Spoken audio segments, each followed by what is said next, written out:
Hello everyone, this is Sharafat. Welcome to my new vlog. Today I will show you around the most beautiful place in Bishkek. Watch the video to see where I am going. আজকে যে জায়গাটিতে যাচ্ছি সেই জায়গাটি আমার বাসা থেকে প্রায় 35 কিলোমিটার দূরে। তার জন্য আমাকে প্রথমে যেতে হবে আমার বাসার পাশের যে বাস স্টপটি রয়েছে সেই বাস স্টপটিতে। সেখান থেকে আমাকে চলে যেতে হবে নির্দিষ্ট বাস স্টপটিতে। বাস স্টপটিতে যাওয়ার পরে আমি আমার গন্তব্যের বাসটি পেয়ে যাব। কত নাম্বার বাসে করে যাচ্ছি সেটি আপনাদের মাঝে শেয়ার করতে পারিনি, কারণ বাসটি চলে আসাতে আমাকে সেই বাসটিতে উঠে যেতে হয়েছে। এখন আমি চলে যাচ্ছি সোজা আমার গন্তব্যে। ততক্ষণ পর্যন্ত দেখতে থাকুন বাহিরের নেচার, সৌন্দর্য, প্রাকৃতিক সৌন্দর্যগুলো।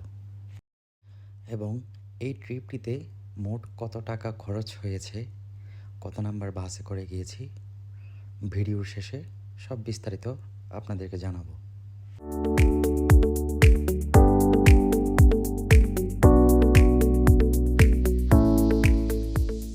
প্রায় 40 মিনিট বাস ভ্রমণের পরে আমরা চলে এসেছি বিশকেক থেকে 35 কিলোমিটার দূরে অবস্থিত আলারচা ন্যাশনাল পার্কে।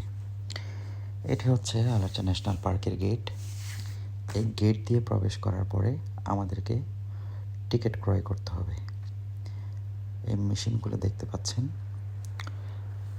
এই মেশিনগুলোর মাধ্যমে আমরা টিকিট ক্রয় করব। টিকিট ক্রয় করার পরে গেট পাস দিয়ে আমরা চলে যাব ভেতরে। ভেতরে যাওয়ার পরে আমাদেরকে আরও 20 থেকে 25 মিনিট পর্যন্ত বাস ভ্রমণ করতে হবে। তারপরে আমরা আমাদের নির্দিষ্ট স্পটটিতে পৌঁছে যাব।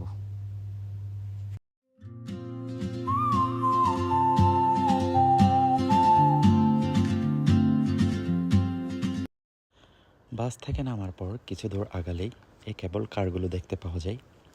এই কেবল কারগুলোর মাধ্যমে পাহাড়ের চূড়া পর্যন্ত যাওয়া যায়, যেখান থেকে প্যানোরামিক ভিউটা সুন্দর দেখতে পাওয়া যায়।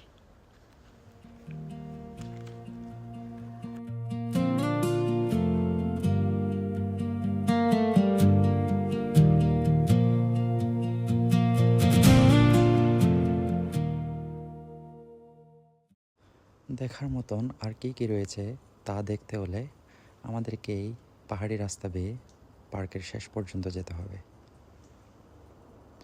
আর এই যে পাহাড়গুলো দেখা যাচ্ছে, এই পাহাড়গুলোতে মূলত বিদেশি পর্যটকরা এসে ট্রেকিং করে।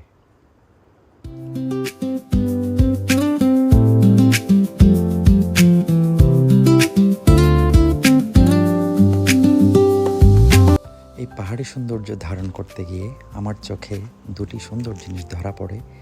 একটি হচ্ছে এই মহিলাটি নামাজ পড়ছেন, আর দ্বিতীয়টি হচ্ছে এই পাহাড়ের চূড়ায় বরফগুলো।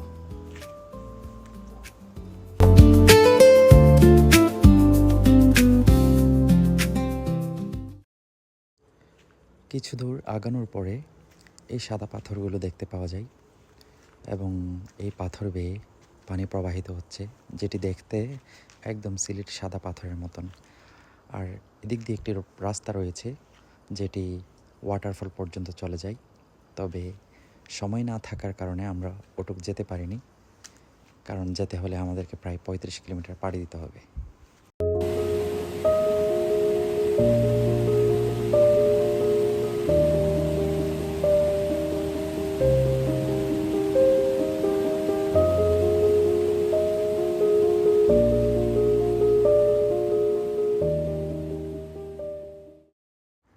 ভেতরে আরও কিছু সুন্দর উপভোগ্য জায়গা ছিল, যা আপনাদের মাঝে দেখাতে পারিনি সময়ের স্বল্পতার কারণে।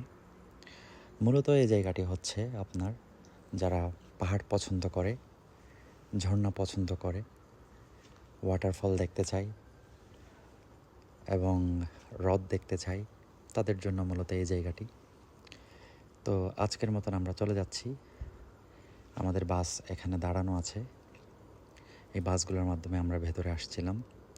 তো এই ট্রিপটিতে খরচ হয়েছে মাত্র 300 সোম, যেটি বাংলা টাকায় 450 টাকা মতন। দেখা হবে পরের কোনো ভিডিওতে। আল্লাহ হাফেজ।